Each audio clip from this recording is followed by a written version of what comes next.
এখানে ঐক্যের কথা হয়েছে। আমরা স্লোগান দেই ঐক্য চাই, কিন্তু আমার নেতৃত্বে চাই।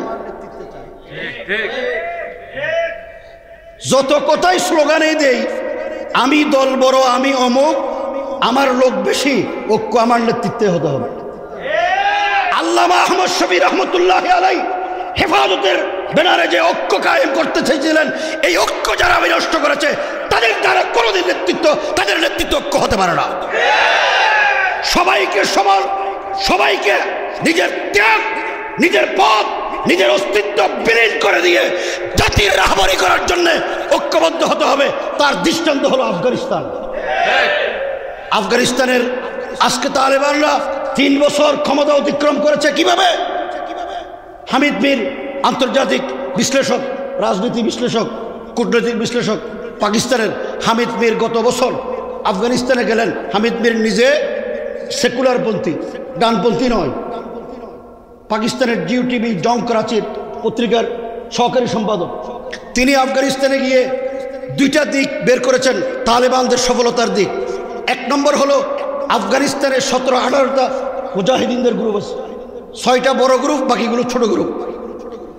হামিদ মীর ওখানে গিয়ে বের করে এনে তথ্য কালেকশন করে তিনি জং করাচিতে আর্টিকেল লিখেছেন যে আফগানিস্তানের তালেবানদের সফলতার একটা মাত্র কারণ, সেটা হলো সমস্ত মুজাহিদিন গ্রুপদের সাথে তারা ইত্তেহাদ করেছে। এটার নাম দিয়েছেন সিয়াসি ইত্তেহাদ, রাজনৈতিক ঐক্য। এরপর আমাদের দেশে দেওবন্দি, বেরলভি, আহলে হাদিস, বিভিন্ন মক্তব্য ফিকিরের লোকজন আছে, জামাত ইসলামী। আফগানিস্তানে কিন্তু এর চেয়ে বেশি আছে, শিও আছে, মাজার ফুজারিও আছে, শিখও আছে। হামিদ মীর লিখলেন যে আফগানিস্তানের তালেবানদের সফলতার আরেকটা দিক হলো তারা মাযহাবী ইত্তেহাদ করেছেন। কে কোন মাযহাবের কোন মসলকের সেটা দেখেন নাই। তারা শিখদের সাথে, শিয়াদের সাথে 4টা গ্রুপ, শিয়াদের 4 ফেরকা আফগানিস্তানে আছে, এই 4 ফেরকা এবং শিখদের সাথে তারা ইত্তেহাদ করেছে। একটা হলো মাযহাবী ইত্তেহাদ, আরেকটা হলো সিয়াসি ইত্তেহাদ। 2 ইত্তেহাদের কারণে আফগানিস্তানের তালেবানরা তাম পৃথিবীকে আজকে তাক লাগিয়ে দিয়েছেন।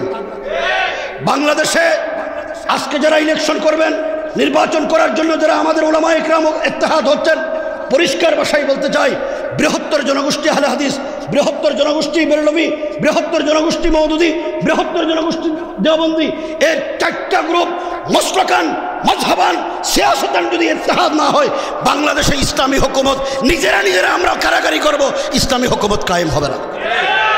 সকল মতভেদ ভুলে এই জাতিকে রক্ষা করার জন্য 16টি বছর যারা নির্যাতন নিপীড়নের শিকার ছিলাম, রাস্তায় কথা বলতে পারে নাই, হাঁটতে পারে নাই, দাঁড়াতে পারে নাই, তাদেরকে সকল মতভেদ ভুলে ঐক্যবদ্ধ হতে হবে। আর ঐক্যবদ্ধ হতে না পারলে আমাদের দেশে আগ্রাসন মোকাবেলা কোনোদিন সম্ভব নয়। British law, divide and rule, বিভক্ত করো, শাসন করো, আমাদের মধ্যে বিভক্তি তৈরি করবে, তারা আমাদের উপর শাসন করবে। আল্লাহ পাক আমাদের সবাইকে তৌফিক দান করুন। শেষ কথা, আল্লামা ইকবাল রহমতুল্লাহ আলাইহি বলেন, वतन की फिक्र करना दा मुसीबत आने वाली है, वतन की फिक्र करना दा मुसीबत आने वाली है, तेरी बर्बादियों के मशवरे हैं आसमानों में। अस्सलामु अलैकुम व रहमतुल्लाह।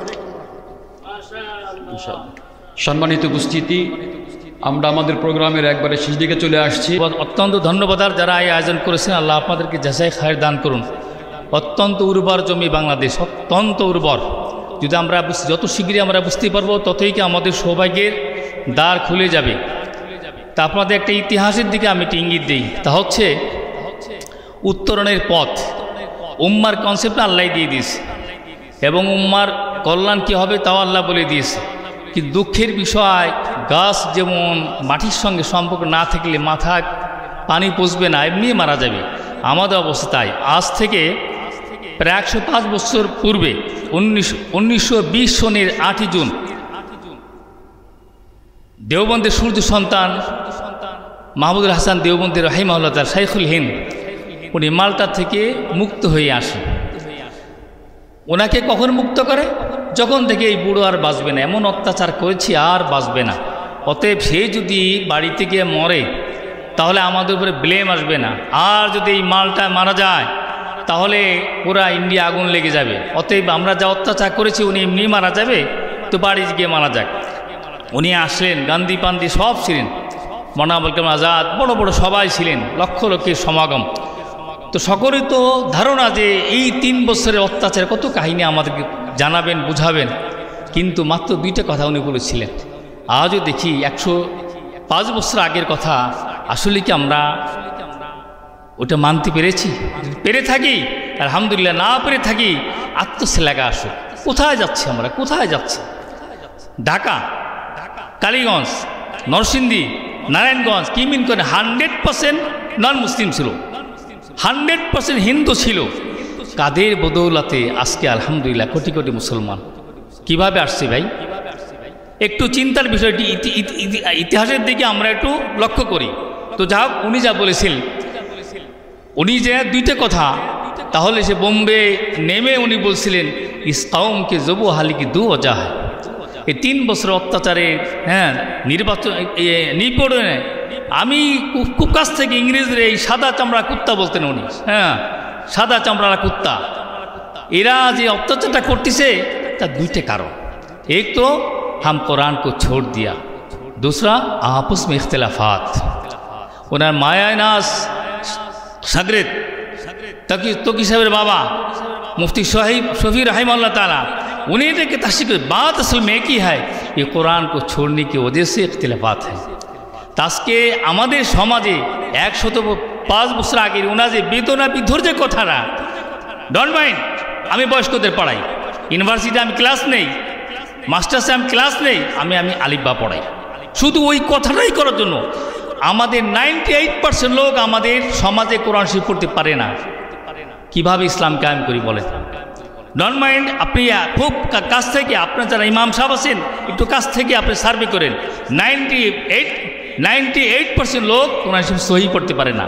ইসলাম কায়েম করবো ভাই, একটু চিন্তার বিষয়। অতএব ইংরেজরা এসে কিন্তু আমাদের এখান থেকে খোলা দোয়া করেছে, इस कौम को आग लगी, इस घर को आग लगी इस घर की चिराग से। এই ঘরটা জ্বলে গেলে এই ঘরের আগুনে কোরআন থেকে আমরা সরে পড়েছি। অতএব কোরআনের দিকে আবার আমরা ফিরে আসি এবং সমাজ বিপ্লবের মাধ্যমে আবার আমরা ওখানে যাই। মুসলিম উম্মার এই বর্তমান যে জবহালি, এই কোরআনের দিকে যদি ফিরে আসতে পারে আলহামদুলিল্লাহ আমাদের ঐক্য হবে।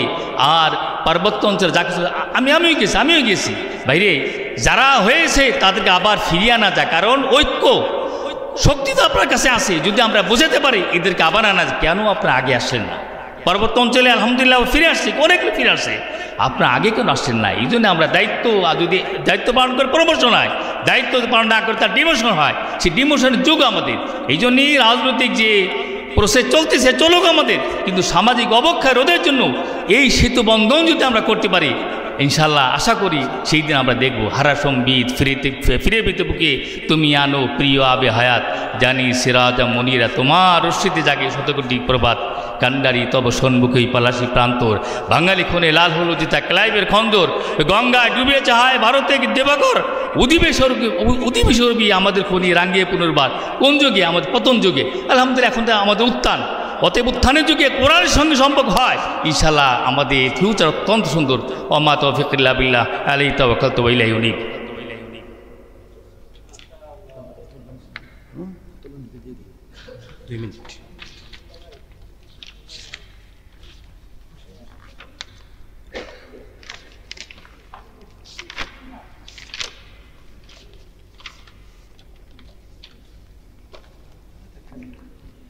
সম্মানিত উপস্থিতি,